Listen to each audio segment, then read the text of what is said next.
I'm Jessica Pearson, and I am with my two lovely friends, colleagues, boss ladies. We have Chair Shannon and Sam Stone. And we are part of the syndicate, and welcome to the Syn Wagon. Yeah. I love it. I know. Syn Wagon. Is this the part where we cheers? So many Oh, yeah. and we Let's start cheers. drinking. Cheers. Always cheers to start the episode. Oh my gosh, I've been waiting to drink this wine since I opened it at like 4 p.m. Yeah, we took way too long to set. Yeah, we did. Totally worth it, though. Totally worth it. It's the first episode. Do you know what I Yes. mean? So like we want it to be perfect, and obviously, we're like, we're gonna film a podcast. Let's just show up, and then all of a sudden it's like, wait, should we brand it? We teach this, so we should probably brand what we're doing.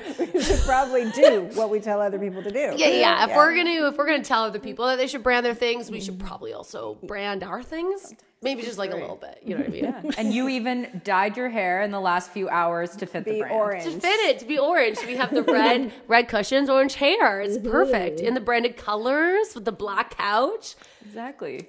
I know. We got a lot done in the it. last couple hours. We did. What we didn't do was drink. Yeah. And I was very sad about it. But now we are, so it's perfect. Exactly. We can officially get on the Syn Wagon and just like talk music business, which As we usually do. is what we do every day. And so And that's what the Syn Wagon's all about. Basically, the whole idea of this is just so people get an inside look of what it's like when we work together. Yes. Three Yeah. of us. I mean, Oh, God. yeah, I mean, we don't even call it work. It doesn't feel like work most of the no, time. it's definitely We have a lot not of work. fun. Well, it's like because technically for work you get paid for it. So you know what I mean? None of it is work. You make money. Okay, so that is the lesson on today's episode. Today's You episode. don't make money in the music business. Thanks, everybody. Have a good night. Cheers, and that's the end of our careers. Goodbye.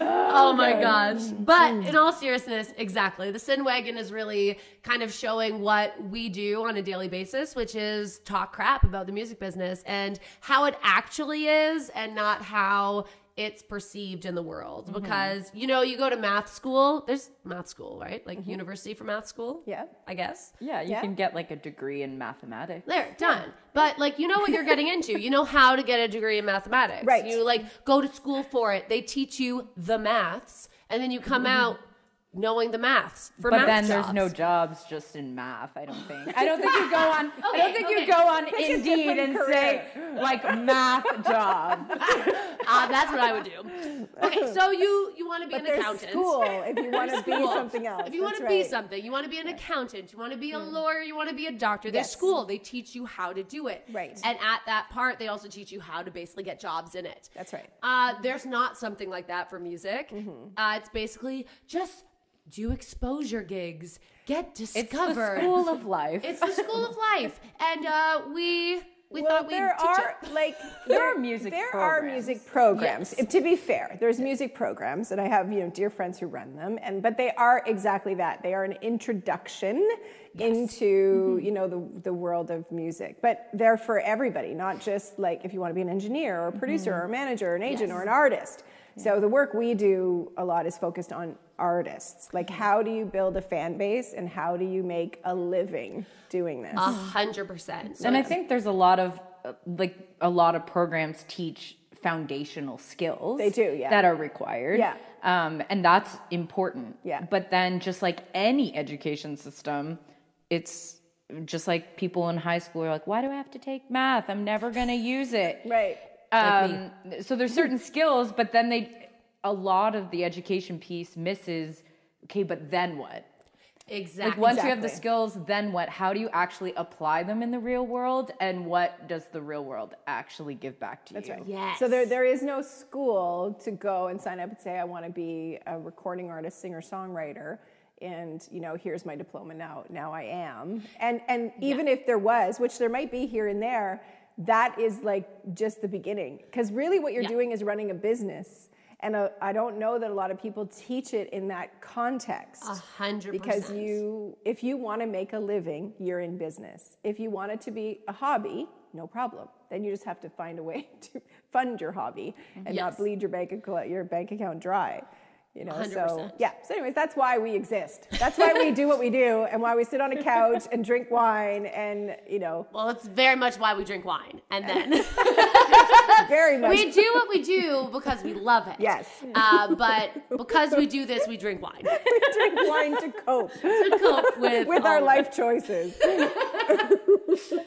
So, all in all, this is our first episode, and I thought we would start with the very first thing. If you want to be an indie artist, you have to have a song. Yeah. Right? We always say it starts with the song. It doesn't matter how much money you put into a music video. It doesn't matter how much money you put into radio. It all starts with the song. If you have a great song, it's going to do the work for you. And I think that applies, why it's so important is it doesn't only apply when you're just starting out. That will never change. As an artist, no matter what level you're at, beginner or like mega superstar, you know, it all comes down to the song. It all comes down to the song, right? If you want to be on radio, if you want to get streams, if you want to build fans and have an actual connection, you have to have that song. Yeah. That song has to connect. But I understand why it's confusing for people, because songs, you know, it's art, and art is subjective. And so, you know, when you're listening to the radio, or you're listening to streams, and you think, oh, that song is terrible, I can do so much better than that, because your experience of that song. So it's so difficult to teach about the song part, because, you know, and there's so many different schools of thought depending on the genre, what you're trying to do with the product, if you will, because your songs are your product. You know, so when you're talking commercial mainstream music, you're going to talk about songwriting a particular way. 100%. If you're talking about independent singer-songwriter, folk music is different than country, then different than pop. So there's a lot that goes into it. And, you know, we have these conversations all the time with artists, but I try to stay away from where it's like, it's a good song. Because it's so, what does that even mean? So I like to frame it like, that lyric is effective. Yes. Right? Like if you think your lyric says yellow bird and I'm getting black cat as a listener, then your lyric isn't doing what you want it to do. It's not about right or wrong, good or bad, or, you know, it's art. But if you're trying to tell a story about a yellow bird and the listener's like, great song about a black cat, then something went wrong. The wires were definitely switched up there. But if you're telling a story about a yellow bird and the bird you have in your head is a canary, and the person listening goes, oh, really lovely bird, a song about a parakeet, right? Like they put their own yellow bird into your song, which is great. There's no confusion that the song's about a yellow bird. 100%. You know what I mean? This is an oversimplification. Yeah. No, but I think it's no different than like an advertising campaign. Let's say somebody hired Nike to make, Nike hired a marketing company to do an ad. They spend all this money. The ad's fantastic. Like, it's so great. It's perfectly on brand for Nike. It communicates everything Nike wants. It's a great ad.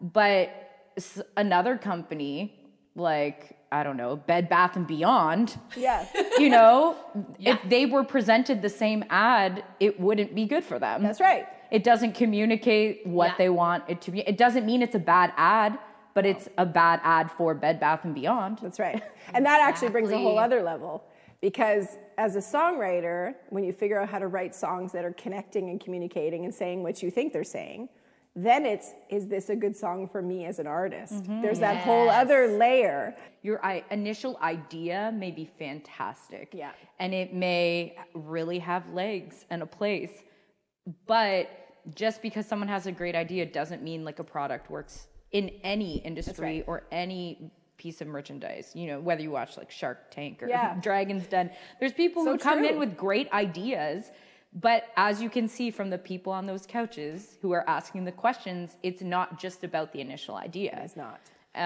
So there's so many layers of things you need to work through. Yeah. The initial idea only takes you so far, and you often have to keep, just like the equation, keep reworking that idea and keep trying to figure out all these little tiny pieces until like that aha moment happens for everybody who That's right. comes in contact with that product. Exactly. Or that song. Oh yeah. How many times do we have songs submitted to us and the hook idea is killer, but they didn't write to the hook, or they didn't rewrite it like enough to really pull back all the layers.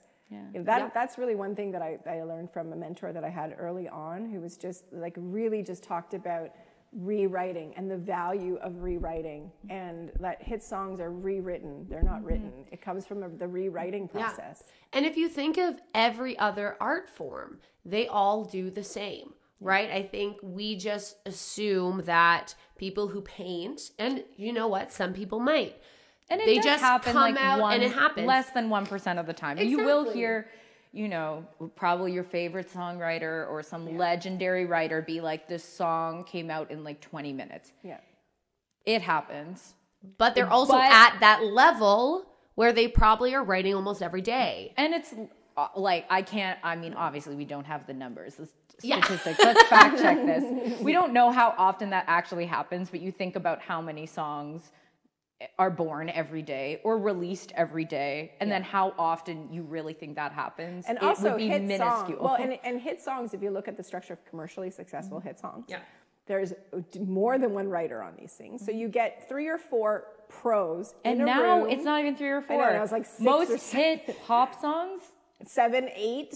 It's sometimes madness. it's the writer credits at the end of a song are on your streaming platform are as long as the lyrics. As the lyrics, yes. Right? But imagine, and I'm not knocking that. No, but it's just. But if you get those people in a room, can they knock out a hit song in a couple of hours or a few hours? Yes. And also, because they've been doing it for years and all day, every day. And also, most of the time, that song was not written with all those people in the room. It's been rewritten by all those people. Exactly. It's like 2 or 3 people wrote it, and then they brought in somebody to be like, hey, we think we got something here, but like, can you add your flavor to it, or what do you think? You show up to the producer, and the producer's like, oh, that's great, but what if this? Bam, you're on the song now. So that's, again, rewriting. All these people are involved in the rewriting process. Exactly. I think that is like the single thing that artists don't do enough of, or like emerging artists that we see. And I think it's probably because they don't know how. Oh yeah, right? Because like, what if this is what I think I'm saying? You need to understand the craft to go and rewrite. So you need to understand, you know, the effectiveness of rhyme schemes, the length of phrases, how many syllables, you know, structures, long. Like, there's so much. It starts to get technical. Yeah. Often the first write is very much creative, and the feeling, and you know. But then when you're rewriting, you're getting into the technical stuff, and you also really need to be open to receiving criticism, or just really looking at yourself critically. And that understandably can be hard. We've all been there when we've brought songs to people, to each other, and we love and trust each other, and it's still hard because we're going to be honest with each other, and we're going to be like, you gotta lose this lyric, but I love it. Save it for another song. It doesn't fit here. And we also ask the right questions, which is one of the biggest things I learned from you, Tara, when I first came here, is you can go to your mom, you can go to your brother, you can go to your significant partner, and you can ask them if they like the song. But them saying, like, it's okay, or like, that's actually really good, that's not going to help you. Right? It's asking, do you see things? What is the feeling you are receiving? At what point do you get confused? At what point do you lose focus and want to check your phone? Right? Like, those are the actual questions. And I feel like a big thing is, if you're going to rewrite and you don't know that, you're just like, well, I'm in the song. I know what this song is about. So therefore, everyone else should also. Right? But that's what trips them up. That's what trips all of us up, is we know the story while we're telling it. So it's really hard to develop that skill to hear your song not knowing what you're trying to say. So, and most people don't have a team. Most people don't have a label or publishing company. So they are asking their mom or their significant other and stuff. So that, you know, I remember doing this with Kiara on a song I wrote called 16. And so I thought I was totally onto something. Kiara is one of Tara's. Oh, sorry, one of my kids. One of the my kids. children. Yeah, sorry. Number 6 of 7.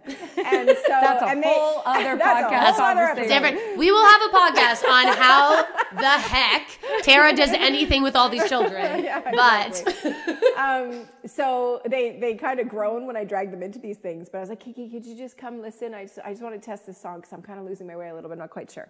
So those are the questions. Yeah. Do you see any pictures in your mind? Do you feel anything? And is anything confusing? Okay, so those are the 3 questions. And then, so I started playing this song. So the song was all in my head. The song was about, you really only, when you have a baby, you have your baby, you really only get 16 years with that baby. And then they get their driver's license and they're free and they go into the world and you have less and less time with them. So that's what was in my head. And so I write the song, I'm singing it for her, I'm at the piano and I'm going through the lyric and I'm halfway through the song and I see her kind of like she does this like deep breath and she's kind of like teary-eyed. But it's not a sound.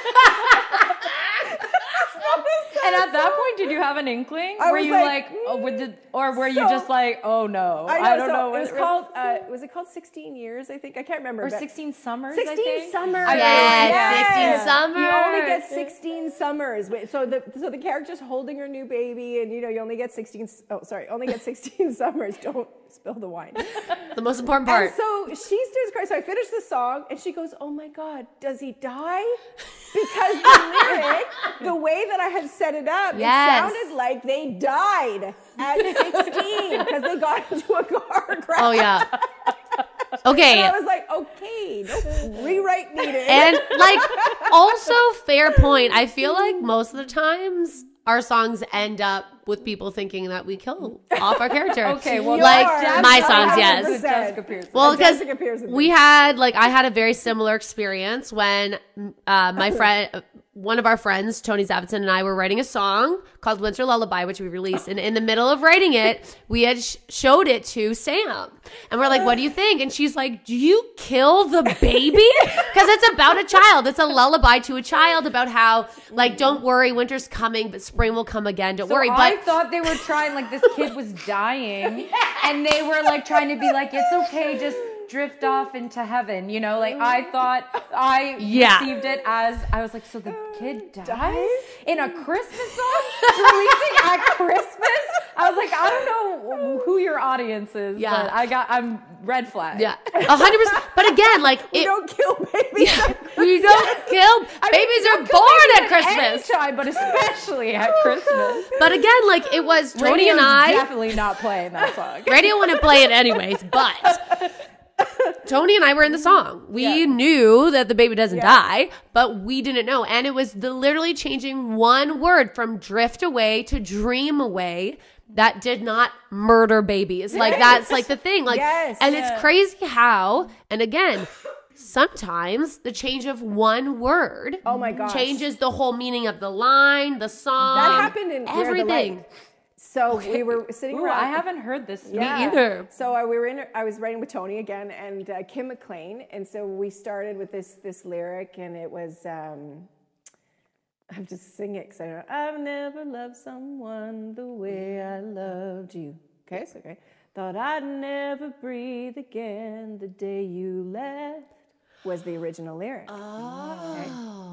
So now you have a character singing it. And now the feeling around that character is somebody left them. Yeah, it's a sadness. That's right.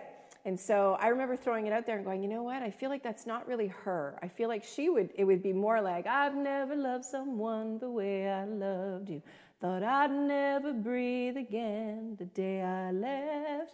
Whole new character. For sure, because it empowers. It's her, empowering. And also you could be them leaving. And again, it could be they died.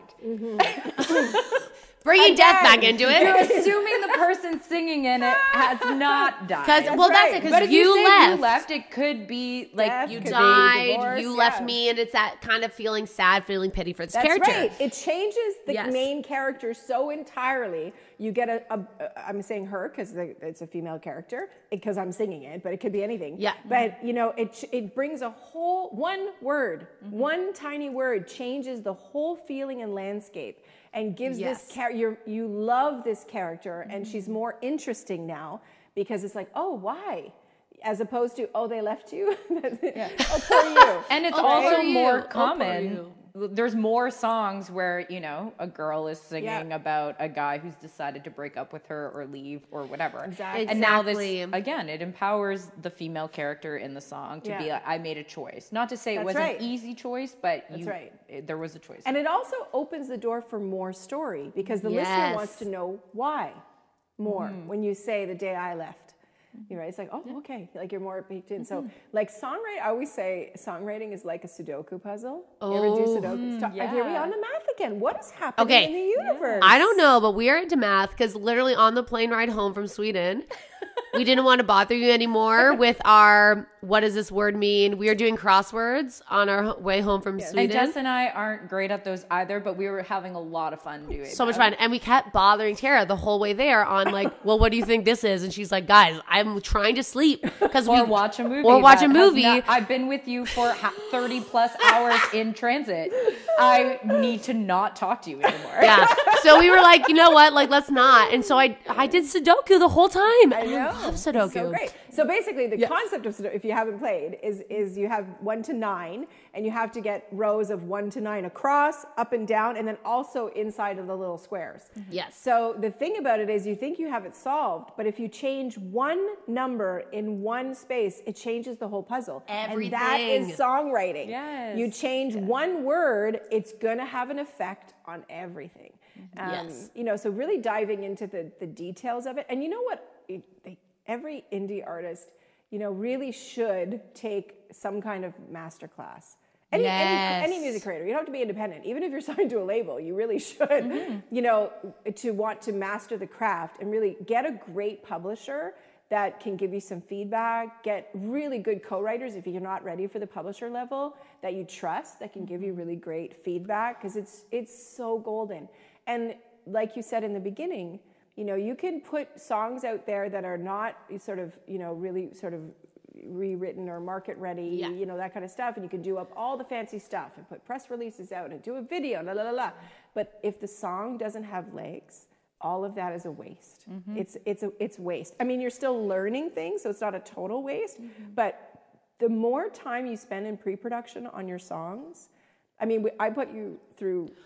I was going to say, how you guys spent like 18 months or something. We were up to... so mad at me. But like, it was more of like a... And it wasn't 18 months like 9 to 5 every day. No. But like, so I released an album, and on the way up to it, like, it was... award-winning album. But yes, go ahead. It was months of pre-production on it, on just like...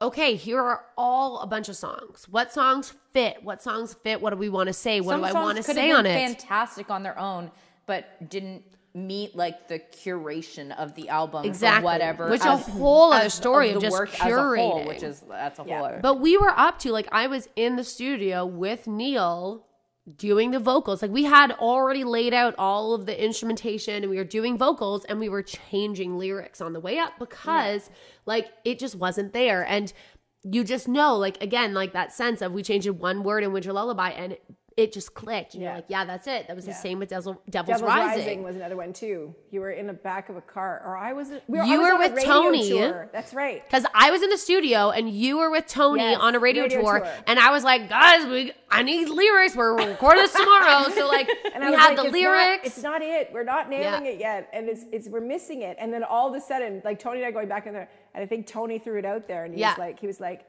That's the Devil Rising. That's right. It was like one tiny word, and the whole song went whoom, like that was it. Yeah, you could feel it, and we both started crying. Like we got teary eyed in the car. We're like, that's it. 100%. Like best feeling. It is the best feeling. It's so good when you hit it. Like it's really kind of it's hard to put into words, that feeling. Yeah. It's just like there's this excitement when you're creating and releasing, and especially in a co-writing situation, when you're writing with people, you can feel that energy flowing and moving. But when you hit it, like if it's that lyric, or like you have a great idea, but you don't know how to set up the hook, and it's just like, that's it. Like you just feel like you said, that, whew, You know, it's like everything just settles in and you're like, that's what it's supposed to be. It's so different, but it's also like from the performer standpoint, I've never felt a connection performing these songs like I have with other songs. Like there's just this sense like you feel the connection between you and the audience, and when you take that time, and I've never ever experienced that before. Also like consistently like relatively equally throughout all the songs in the whole set. You know, I think we've all been in a position, or a lot of performers, where, you know, you're kind of like waiting for that part in your set where you like know you're going to get the audience because you have like a really strong song or a favorite, or, you know, but how nice must it be that it's hard to choose even like a particular moment, because I find with your show right now, it's from beginning to end, consistently all the way through. If ever we have to cut down a set, we have such a hard time like picking what to cut. Like I've seen you go to Tara and be like, oh, you know, we're gonna have to cut out 2 from like my normal show. What should I choose? And then every time, like you'll like be like, what about this song? You're like, can't cut that one. You'll be like, what about this one? I'm like, no, there's no way. You know, and we sit there arguing over like what to cut, because we don't want to cut anything. Yeah. Well, that's it. And it's a sense too, like, so a bit of backstory, like this album was like some of these songs were written in 2017. We didn't record this album until 2020, like the end of 2019, beginning of 2020, and we didn't release it until 2022. And I still love every song. Like I'm used to, you record an album, and like after like 8 months, I'm like, oh my God, I never want to hear these songs again. Like, you know what I mean? Like I'm in a place where I actually love performing them. I love sharing them with people. I love that interaction. I'm not getting the, you have a beautiful voice, you're a great performer. I'm getting the, I love this song. I love difference. It's a difference between impressing and connecting. Exactly. And I never experienced that before until this. And so like, I am like sworn in. Oh, excuse my language. I am sworn in. I was the first one. Yes, I said, don't do it. And I feel like we need to smash a glass or something now. Cheers. We've christened it. Yeah. But that, I mean, just to spin on what you're talking about, I think that a lot of, one thing that artists don't always do is they write a song, they don't test it on an audience before they record it.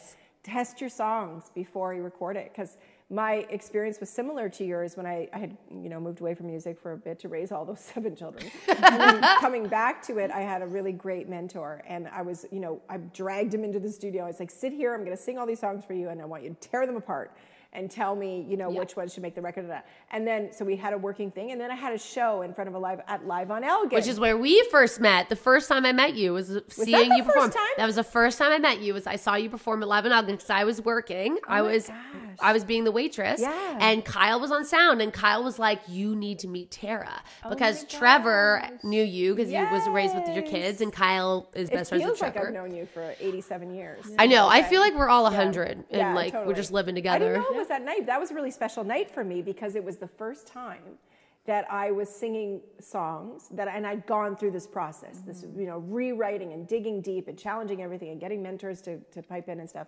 And I walked off that stage, and I had never had an experience like that. It's that same thing you're describing, where it's like the audience, and I always pride myself on this, there was no social media activity during my show. Right. There was no social media activity after my show. And I was like, at first I was disappointed. I was like, oh, nobody took any pictures of anything. And I was like, why did that happen? Because they never thought about their phones. Yeah, they were so in it. In the moment. They were so in it. And I was like, and I was like, it's the songs.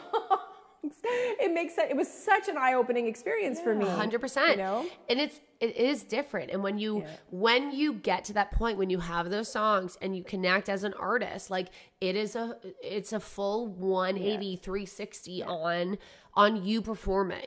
Like, again, I feel like when you don't have the song, you have to do so much work. You do. As a performer. You have to work so much. And it's such an addiction when a song you really feel like the audience sees you and gets you through a song that you sing. Yeah. You know, that is such an incredible feeling. And I think most writers are searching for that. That's why we write songs. Yeah. We write songs to connect.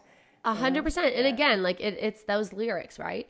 So this perfectly segues into Drinking more this wine. last, well, yes, but kind of to come to an end of this episode, I really wanted to, on songwriting and on the song, I wanted to ask you guys, I'm kind of putting you all both on the spot. Okay. But what is a lyric that you heard from a song? You don't need to remember the song or the artist, but what's a lyric that you heard that you were like, yes, and like you immediately were like, you just connect. You connected. That was the lyric you would get tattooed. That's the lyric that won you over in that song or that show or that to that artist. What's one lyric from a song that really just captured you? Oh boy. I know. I'm really So throwing you on the hard. spot. Am I allowed to look at my phone? You can definitely look at your Okay, phone 'cause and find I have it. one. I need to look it up to make sure I don't misquote it. So Well, I'll start. You guys are looking up. I'm Okay. going to start. So I'm going to start off. So, Laurie McKenna. Oh my is God, yes. a fantastic songwriter, and she has a song called Salt. And Oh yes. Oh my and God. That just when reminded me you of first another song. when you first brought that up, I thought of the Salt song too. You Yes. take this one. I'm still looking. yeah, you're like, okay, I'll look for something you can else. have Salt. It reminds us of Yeah. a different Salt song Yeah, that's also Philip amazing. Lemon's. Philip Lemon's amazing. It's not out yet, but when I you know. do it, And then I think of, oh my God, just Limelight. I'm just thinking of Oh my all these different God. songs now. So but many. it's within, and again, it's the magic of songwriting. It was within the first verse. This lyric came out that just, I was like, dead stop. This is one of my favorite songs. And it was, the lyric is, hearts can't fly, but they can run like hell when they have to. And I was like, because your heart, like, Yeah, and the yeah. moment that happened, like, I just got a full body chill. The moment I hear so that lyric, cool. I'm like, oh, like it's just power. You feel it. It's, and I think that's it with the song. Again, there's Yeah. those lyrics in there that you just feel. I remember this one. This one, again, there's too many to name, but when I heard this song, it like just seared right through me. So it's a train song. Oh, And yes. it's Marry Me, the song Marry Yeah. Me. Yes. And it's to get, like, I'll read the whole thing for context, but together can never be close enough for me, feel like I am close enough to you. And then this line, you wear white and I'll wear out the words I love you. Yeah. That's a good one too. I know that song too. Oh, so good. Oh, I yeah. know. Actually, and there's one in your song that you wrote with Jordan, Sting. And I think it's so cool when I hear songs you guys write and go, oh man, I wish I'd written that lyric. Like it was so, I can't remember right now which one it is, but it's amazing when you're working around such talented writers and you think, oh God, I wish.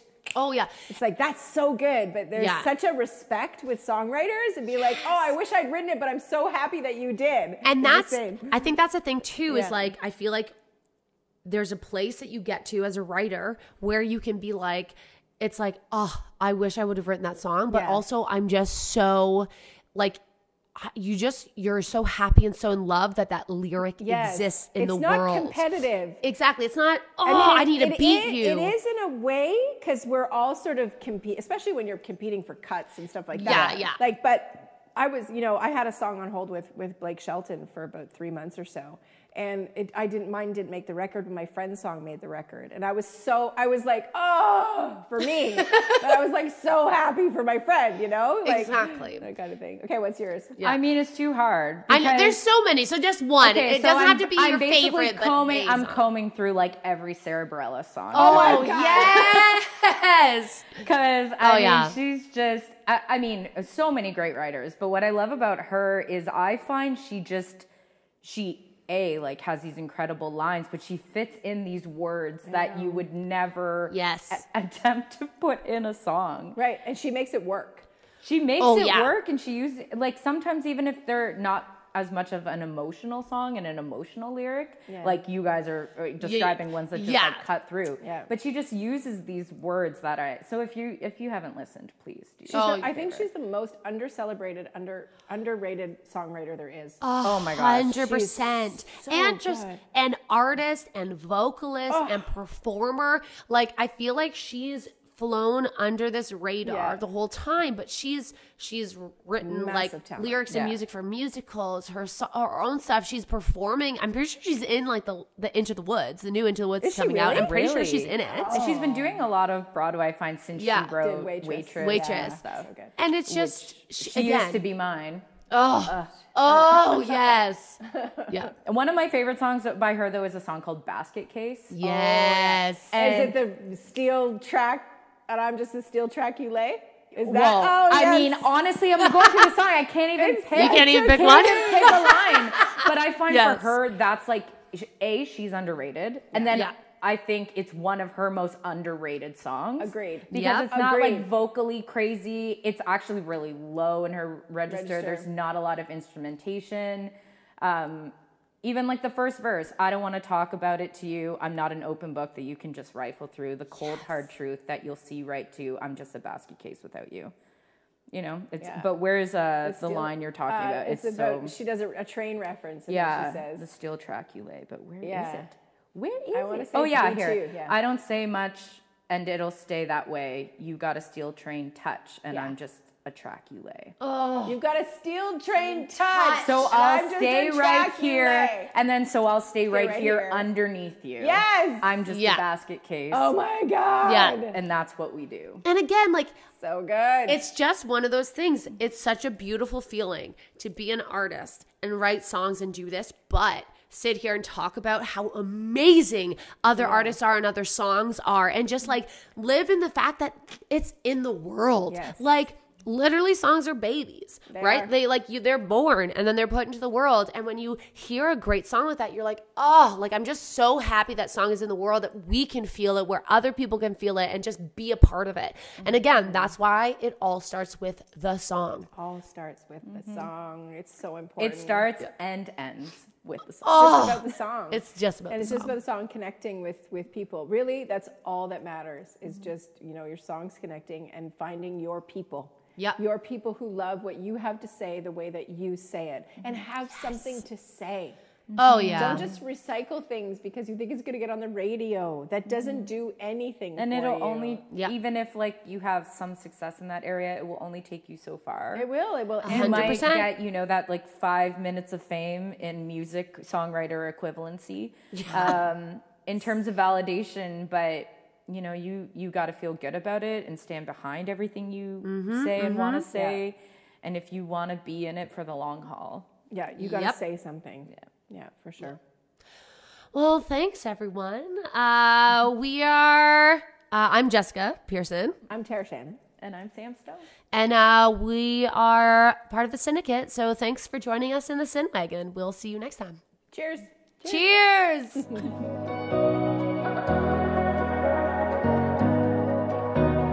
We're all good. I like your mic, right? You're just like, in the cleavage. Well, it's the only place where it's not rubbing up against. No, it's just rubbing the cleaves now. I love it. Make sure we put that in. 100%. That's going to be the start to this episode. Is in the cleave. Great. Now we're going to have to rate this 18 plus.